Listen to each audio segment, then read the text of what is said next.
UPSC का prelims का paper जो है वो सॉल्व कर रहे हैं अभी। और हमने इससे पहले इंडियन हिस्ट्री का सेशन किया हुआ है। आज हम पॉलिटी का सेशन करने वाले हैं, तो लेट्स बिगिन फ्रॉम देयर। मैंने आपके लिए क्वेश्चन मार्क किए हुए हैं जो इंडियन पॉलिटी से 10 क्वेश्चन पूछे गए थे 68 बीपीएससी में। हम पहला क्वेश्चन देखेंगे कि with the reference to the consumer dispute redressal, एक कंज्यूमर डिस्प्यूट रिड्रेसल है, उसका रेफरेंस देते हुए कहते हैं एट ए डिस्ट्रिक्ट लेवल, कि डिस्ट्रिक्ट लेवल पे in India which one of the following statement is correct is not correct. कि कंज्यूमर डिस्प्यूट रिड्रेसल में डिस्ट्रिक्ट लेवल पे जो अरेंजमेंट है उनमें से इनमें से जो स्टेटमेंट है उनमें से क्या गलत है। पहला ऑप्शन है कि the district forum entertains the complaint where the value of good और services does not exceed ₹50 lakh. ठीक है, डिस्ट्रिक्ट फोरम में जो है कोई भी अगर कंप्लेन है उसको इंटरटेन करना है तो आपको ध्यान रखना है कि जो प्रोडक्ट की वैल्यू है 50 लाख से ज़्यादा ना हो। तो मैं इस स्टेटमेंट के लिए बता दूं कि जो हमारा डिस्प्यूट रिड्रेसल फोरम है उसको 3 पार्ट में डिवाइड किया गया है। ठीक है, एक डिस्ट्रिक्ट कमीशन बनाया है, एक स्टेट कमीशन और एक नेशनल कमीशन। डिस्ट्रिक्ट कमीशन की जो लिमिट है वो 50 लाख है। 50 लाख से अगर आपकी प्रोडक्ट वैल्यू एक्सीड करती है तो आप स्टेट कमीशन के पास जाओगे। स्टेट कमीशन की जो लिमिट है वो 50 लाख से 2 करोड़ के बीच में है, और 2 करोड़ से अगर ऊपर की वैल्यू है तो आप नेशनल कमीशन में जा सकते हैं। सेकेंड है the state government can establish more than 1 district forum in the district if it deems fit. Statement है, पढ़ना है आपको कि अगर मान लो डिस्ट्रिक्ट बहुत बड़ी है और वो लोगों को टैकल नहीं कर पाती है, इफ़ इट डीम फिट, यदि उसकी ज़रूरत पड़ती है तो obviously state government can do for welfare of the people. ये स्टेटमेंट भी सही है। One of the member of the district forum shall be a women. ये स्टेटमेंट ऑटोमेटिक है कि ये सही होनी चाहिए, क्योंकि इतने सारे एंटरप्रेन्योर हैं, इतने सारे, कोई भी केस आ सकता है जिसमें कि फीमेल एम्प्लॉय या फीमेल जो विक्टिम है वो हो सकते हैं। ठीक है, तो एक वुमेन मेंबर का होना ज़रूरी है। तो इस अगर हिसाब से अगर हम देखते हैं तो हमारी सारी की सारी स्टेटमेंट सही है, पर यहाँ पे पूछा क्या है, नॉट करेक्ट।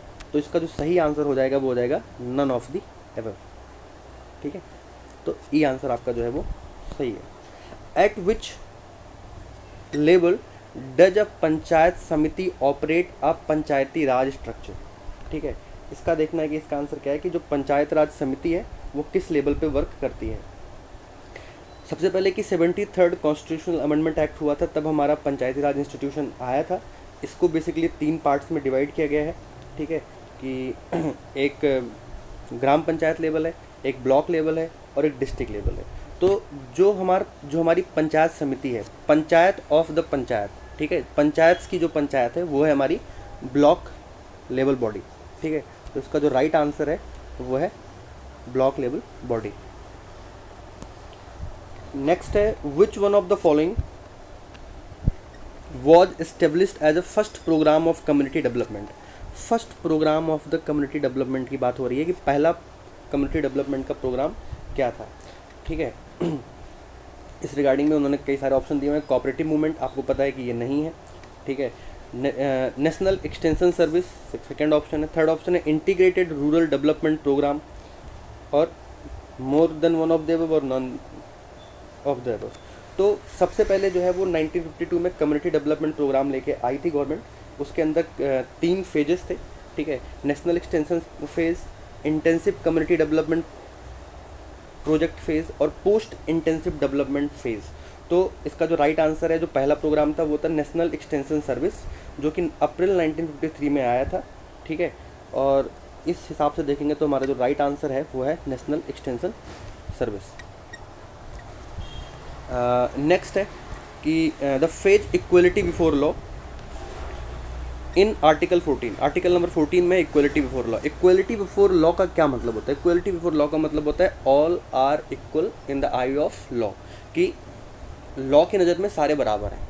ठीक है, किसी में कोई भेदभाव नहीं होगा। और आर्टिकल 14 में दूसरी टर्म है इक्वल प्रोटेक्शन ऑफ लॉ। ठीक है, उसमें क्या है कि आपको पॉजिटिव डिस्क्रिमिनेशन को ध्यान रखना है कि अगर जैसे कोई विकलांग है और कोई स्वस्थ व्यक्ति है तो आप वरीयता दे सकते हैं इस कंडीशन में। तो इक्वलिटी बिफोर लॉ और इक्वल प्रोटेक्शन ऑफ लॉ दोनों टर्म जो है आर्टिकल 14 में है। तो इसमें है कि phrase equality before law used in article 14 of the Indian constitution has been borrowed from which constitution, किस कॉन्स्टिट्यूशन से ये टर्म बोरो किया गया है। तो इसका आंसर जो है वो ब्रिटेन से बोरो किया गया है, ठीक है। और जो इक्वल प्रोटेक्शन ऑफ लॉ है वो हमने यूएस से बोरो किया है। What was the duration in the making of the Indian constitution, Indian constitution का जो मेकिंग है उसमें टोटल कितना टाइम लगा। जो टोटल टाइम लगा है वो हमारा लगा है 2 साल 11 माह 18 दिन, जो यही इसका राइट आंसर है, ठीक है। और नेक्स्ट हम देखेंगे, नेक्स्ट क्वेश्चन क्या है। The council of minister in a state is collectively responsible to, जो काउंसिल ऑफ मिनिस्टर हैं स्टेट में वो कलेक्टिवली रिस्पॉन्सिबल है किसके लिए। ये 164 आर्टिकल की लाइन है जो कि इसमें पूछी गई है। तो हमें पता है कि जैसे कि नेशनल लेवल पे या हमारे पार्लियामेंट में जो हमारे काउंसिल ऑफ मिनिस्टर हैं वो लोकसभा के लिए रिस्पॉन्सिबल होते हैं। जैसे यहाँ लोकसभा है वैसे वहाँ लेजिस्लेटिव असेंबली है, जैसे यहाँ राज्यसभा है वहाँ लेजिस्लेटिव काउंसिल है। तो वो किसको रिस्पॉन्सिबल होंगे, लेजिस्लेटिव असेंबली को, जो उनका निम्न सदन है उसको रिस्पॉन्सिबल होंगे। कंसिडर द फॉलोइंग स्टेटमेंट, ठीक है, in the post 73rd amendment act, ठीक है, in the post 73rd amendment act there has to be decentralisation of, इसमें से डिसेंट्रलाइजेशन किसका हुआ, ठीक है, कि जो पंचायती राज सिस्टम था 3 लेवल बनाया हमने, ब्लॉक लेवल, ग्राम लेवल, जो पंचायत का लेवल है इसमें किन किन पावर का जो है बेसिकली वो हमने पावर जो है वो डिसेंट्रलाइज की, ठीक है, कौन कौन सी चीज़ें डिसेंट्रलाइज की। तो हम इसको एलिमिनेशन ट्रिक से भी सॉल्व कर सकते हैं, ठीक है। पर 1 बाय 1 क्वेश्चन देखते हैं। डिसीजन मेकिंग पावर, तो ऑब्वियसली डिसीजन मेकिंग पावर जो है वो अब डाइल्यूट हुई है, वो पंचायती राज लेवल तक गई है। सिस्टम एज अ होल भी डाइल्यूट हुआ है कि वहाँ भी इलेक्शन होते हैं, वहाँ भी हम अपना प्रधान चुनते हैं, ठीक है। उसके बाद है जुडिशियल पावर। अब एलिमिनेशन ट्रिक आपकी यहाँ पे वर्क करेगी कि क्या जुडिशियल पावर डाइल्यूट हुई है या नहीं हुई है, ठीक है। तो हम देख सकते हैं कि इंटीग्रेटेड जुडिशरी है हमारी, ठीक है, डिस्ट्रिक्ट लेवल पे है, स्टेट लेवल पे है और नेशनल लेवल पे है। तो बेसिकली स्टेट और नेशनल लेवल पे तो जुडिशियल पावर जो है वो डिसेंट्रलाइज नहीं हुआ है पंचायती राज लेवल पे। और जो हमारा चौथा ऑप्शन है वो है एडमिनिस्ट्रेटिव पावर, ये भी डिसेंट्रलाइज हुआ है, ठीक है। तो हमको 3 नंबर जो थर्ड ऑप्शन है वो एलिमिनेट करना है। तो अगर हम थर्ड ऑप्शन एलिमिनेट करेंगे तो हमारा ए ऑप्शन कट जाता है और बी ऑप्शन कट जाता है, बाकी 1 to 4 हैं। तो हमारा जो राइट आंसर है वो कौन सा होगा, सी, ठीक है। तो हमारा राइट आंसर है वो होगा सी। तो एलिमिनेशन ट्रिक भी वर्क करती है कुछ क्वेश्चंस में जो कि हम कर सकते हैं। नेक्स्ट है the representation in the Rajya Sabha include, जो रिप्रेजेंटेशन है राज्यसभा में वो इंक्लूड करती है members nominated by the president of India. हमको पता है कि 12 मेंबर्स जो हैं वो प्रेसिडेंट नॉमिनेट करता है, ठीक है, तो वो इनको इंक्लूड करती है, ठीक है। Member directly elected by citizen, तो मेंबर जो है वो सिटीजन डायरेक्टली इलेक्ट नहीं करते, हम जिनको इलेक्ट करते हैं वो लोग इलेक्ट करके लोगों को राज्यसभा में भेजते हैं। राज्यसभा क्या है कि स्टेट को रिप्रेजेंट करती है, ठीक है। तीसरा है members indirectly elected by citizen through their representatives, हम अपने रिप्रेजेंटेटिव चुनते हैं, वो राज्यसभा के मेंबर चुनते हैं। तो इसमें जो करेक्ट आंसर है वो है अगर हम देखेंगे तो हमारा ये वाला कट जाएगा, 2 आंसर सही हो रहे हैं हमारे। तो हमारा जो राइट आंसर होगा वो होगा more than 1 of the above, ठीक है, ये वाला आंसर सही है। नेक्स्ट पे हम मूव करेंगे, which of the following is concern with the supreme court of India, supreme court of India से इनमें से कौन सा कंसर्न है। सबसे पहले कोलिजियम सिस्टम, हमको पता है कि उनके यहाँ रिक्रूटमेंट ही कोलिजियम सिस्टम पे बेस्ड है, ठीक है, तो ये आंसर सही है। सेकंड है अपीलेट ज्यूरिसडिक्शन, हम बिल्कुल अपील कर सकते हैं सुप्रीम कोर्ट में, ठीक है। Highest court of appeal of all court है, ठीक है, कि सबसे छोटे लेवल से शुरू करके हम लास्ट लेवल तक जा सकते हैं, हाईएस्ट अपील के लिए हमारे ये रिस्पॉन्सिबल है। थर्ड क्या है कि ओरिजिनल ज्यूरिसडिक्शन, कुछ चीज़ें ऐसी हैं जिसमें कि हम डायरेक्ट सुप्रीम कोर्ट में जा सकते हैं, सिर्फ सुप्रीम कोर्ट में ही वो चीज़ें लेके जाई जा सकती हैं। जैसे कि अगर किसी स्टेट या स्टेट के बीच में कोई डिस्प्यूट है, ठीक है, नेशनल और राज्यसभा और गवर्नमेंट ऑफ इंडिया के बीच में कोई डिस्प्यूट है, तो वो उनका ओरिजिनल ज्यूरिसडिक्शन है। तो इस हिसाब से भी यहाँ पे more than 1 of the statement is right, ठीक है। तो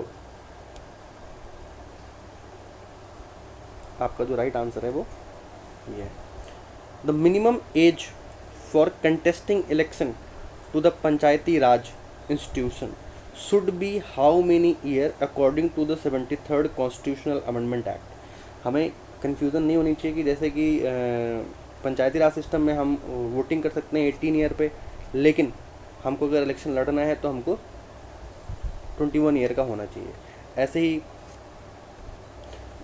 जब आप राज्यसभा में जाते हैं तो वो एज लिमिट बढ़ जाती है थोड़ी सी, ठीक है। आप प्रेसिडेंट के लिए जाते हैं तो एज लिमिट बढ़ जाती है थोड़ी सी। सबके लिए अलग अलग प्रोसीजर है, एज लिमिट का अलग अलग है, वेरी करता है, लेकिन जो बेसिक है वो बेसिक सेम रहता है। तो हमने यहाँ पे इंडियन पॉलिटी कर ली है। नेक्स्ट सेशन में हम हमारे जो सेशन बच रहे हैं उसमें ज्योग्राफी बच रही है, ठीक है, और साइंस बच रही है। इनको हम कंप्लीट करेंगे और इसके साथ ही हम धीरे धीरे करके 1 महीने के अंदर हमारा जो टारगेट है हम प्रीवियस 10 ईयर के पेपर करने वाले हैं, जिससे कि हमको एक कंसेप्चुअल क्लियरिटी मिल जाए, हमको डेप्थ पता चल जाए और किस एरिया से क्वेश्चन पूछे जा रहे हैं एक ट्रेंड पता चल जाए, जिससे कि हम 20 से 25 नंबर ज़्यादा स्कोर करें बाकियों के कंपेयर में। Thank you very much. Keep connected if you want more and more information. Thank you.